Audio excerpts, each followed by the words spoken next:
Assalamualaikum warahmatullahi wabarakatuh. Bapak Ibu pelaku UMKM di Yogyakarta, teman-teman mahasiswa, teman-teman dosen yang saya cintai, izinkanlah Al-Fakir ini akan mempresentasikan materi tentang problematika keuangan dan solusi pada UMKM di masa pandemi. Waktu 10 menit saya akan coba memaparkan, karena materinya sebenarnya banyak, tapi persingkat dalam 10 menit. Ya. Kami awali dengan pentingnya menyikapi perubahan. Artinya seorang pengusaha harus paham kalau sekarang sudah berubah. Ini musik seperti itu, ini sudah ganti nada, sudah overtone atau ganti irama. Ya. Jadi kalau pemain band atau penyanyinya nggak ngerti kalau sudah ganti irama, ganti musik, ganti overtone, nah awareness terhadap perubahan. Nah, kalau sudah disadari, baru difahami ini arahnya kemana, dan kemudian kita harus beradaptasi ke arah ekosistem yang baru. Nah, pendapatan itu bukan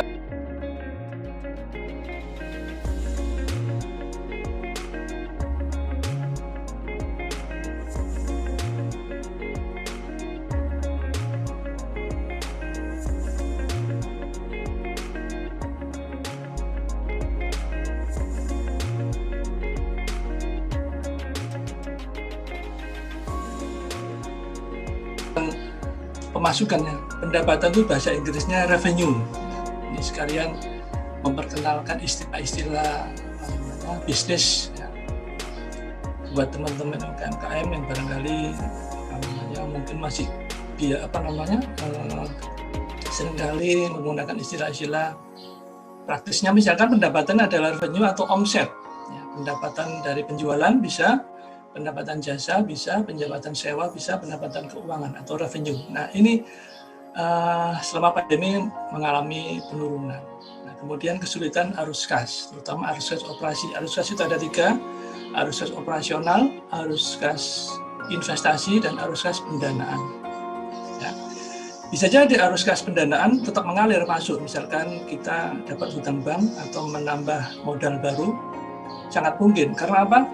Kalau kita ingat krisis tahun 97, itu dari jalan-jalan itu ada spanduk ya. Silakan Bapak Ibu memegang ada ini kredit murah, kredit ya dengan bank siap memberikan kredit ya. Tapi sayangnya kreditnya sampai 7. Jadi yang kena itu dulu itu kan perbankan, sektor realnya nggak masalah. 2008 yang kena krisisnya adalah sektor keuangan, terutama pasar modal. Sektor realnya oke. Nah, tapi di krisis 2000 bagi hasil yang murah atau bahasa konvensional bunga rendah itu masih bisa, kur seperti itu masih bisa, nggak masalah. Jadi sumber pendanaan dari hutang itu nggak masalah, yang sedikit. Kemudian biaya kerugian itu bisa mengurangi modal. Itulah problemnya di keuangan UMKM. Nah, untuk itu ada 3 tahap yang perlu kita lakukan.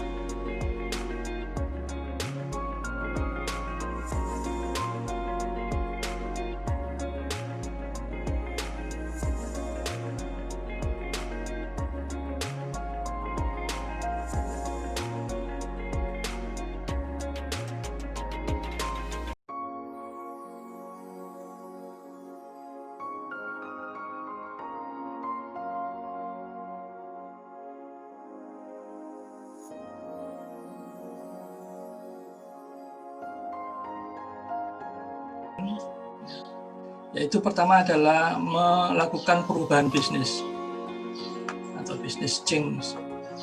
Yaitu pertama adalah mengaudit bisnis kita. Setelah kita audit, baru kita mereformulasi atau membuat formula baru atau mendesain baru, mendesain bisnis baru kemudian melakukan eksekusi transformasi. Tapi diawali dari audit dulu, bisnis audit. Bisnis audit itu apa? Bisnis audit adalah kurang lebih seperti ini. Audit bisnis adalah pertama mengaudit kinerjanya.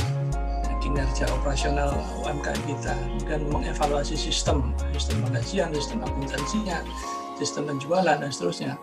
Kemudian harus kita menemukan, mendeteksi masalah, kita troubleshootingnya, di mana masalahnya. Kemudian di balik masalah kadang-kadang hanya muncul 10%, ada 90% di bawah permukaan, sehingga kita harus menemukan juga inti problemnya. Kemudian mengurai kerumitan, ya. Kemudian mengaudit desain bisnis kita, kemudian melakukan audit keuangannya, mengaudit pemasaran, kemudian mengaudit operasional, serta mengaudit sumber daya. Nah, kemudian, 3 titik penting yang perlu kita waspadai. Pertama adalah kemampuan kita untuk berpikir di luar kotak atau thinking out of the box. Pertama, kita harus bersedia untuk memikirkan revenue baru atau pendapatan baru atau produk baru, market baru. Yang awalnya dulu adalah kita jualan barang, kemudian kita harus berpikir usaha inti kita. Tapi juga harus memikirkan usaha-usaha, atau mungkin kalau kita punya bisnis inti, kemudian ada bisnis sampingan, bisa kita melakukan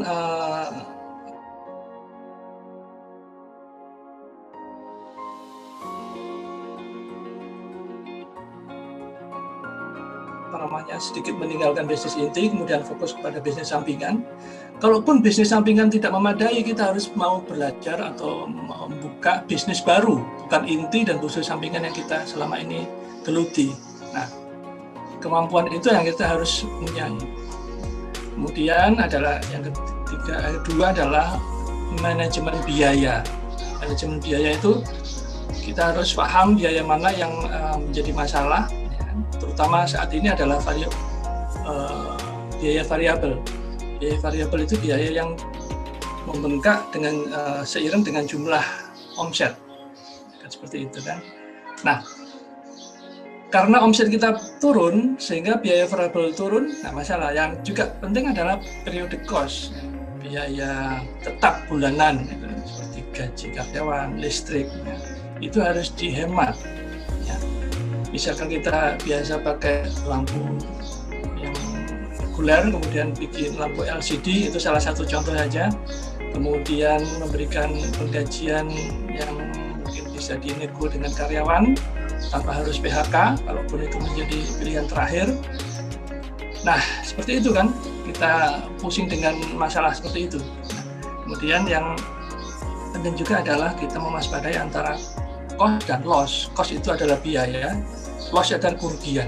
Kerugian yang muncul atas aset kita. Misalkan aset kita ada di gudang, mangkrak, kemudian tidak terjual, membusuk, itu kerugian namanya. Kerugian penurunan aset. Kemudian ada juga aset yang sudah kita jual menjadi piutang, kemudian piutang tidak tertagih, itu juga loss, bukan biaya, itu loss juga. Dan kemudian biaya kerugian berasal dari pelepasan aset yang ketika kita melepas itu harga jualnya lebih rendah daripada harga yang sebenarnya. Itu yang harus kita waspadai. Kemudian yang ketiga adalah kita harus mewaspadai produk kita itu ada di siklus yang apa. Kita tahu ada 4 siklus ya. Introduction atau pengenalan, developing atau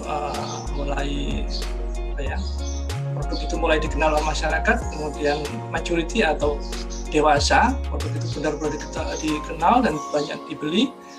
Nah, kemudian bisa jadi masuk pada tahap ketiga adalah decline, mungkin karena selera sudah berubah, kemudian produk kita tidak menyesuaikan dengan keinginan pasar sehingga produk itu mengalami decline. Nah, kita harus paham seperti itu. Nah, tantangannya adalah ketika produk intinya sudah mulai mature, kita harus mempersiapkan produk baru yang mulai kita introduction. Sehingga kita menemukan produk-produk baru yang tetap segar. Kita melepas produk-produk lama yang sudah decline, itu dilepas aja, kita ikhlaskan, kita ganti dengan produk baru. Mesin-mesin yang lama juga harus kita jual, kita beli mesin baru, investasi baru, asal produknya diterima oleh pasar. Nah, masalahnya di situ sekarang adalah berkurangnya daya beli konsumen. Kemudian market kadang-kadang kalau orang UMKM ngomongnya, waduh sudah kebanyakan supply, demand-nya sedikit gitu ya. Agak sing adol, kurang sing tuku ya. Ya enggak apa-apa. Pertama, produk itu kita beli antara sesama UMKM, sesama pelaku UMKM, ya udah kita beli produk kita, produk teman sejawat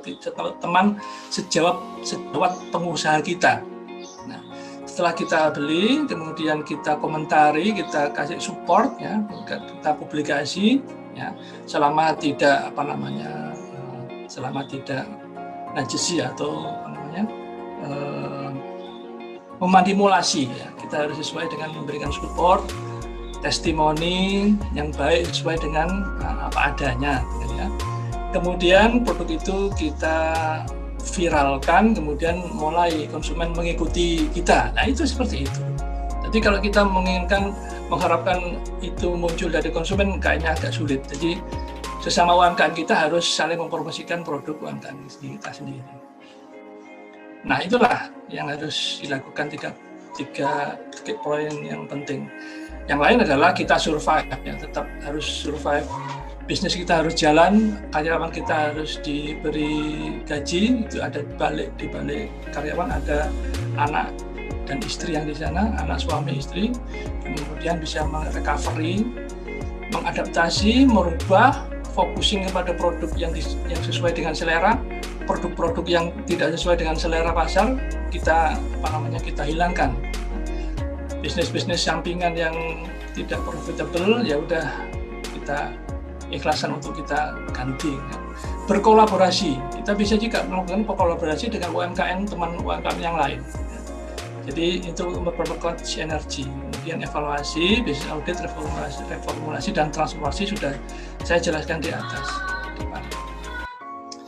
Nah, kemudian berbicara tentang manajemen keuangan, sebetulnya yang paling penting adalah beberapa sinyalemen yang harus kita pahami atau kita dengarkan, ya. Big ear, ya, terhadap sinyal-sinyal ini, yaitu rasio perputaran aset. Sudahkah penjualan itu perputarannya lancar, ya kan? Kemudian perputaran persediaan, kemudian analisis laba kotor, analisis laba usaha, dan kemudian analisis laba di luar usaha. Ini kita harus pahami.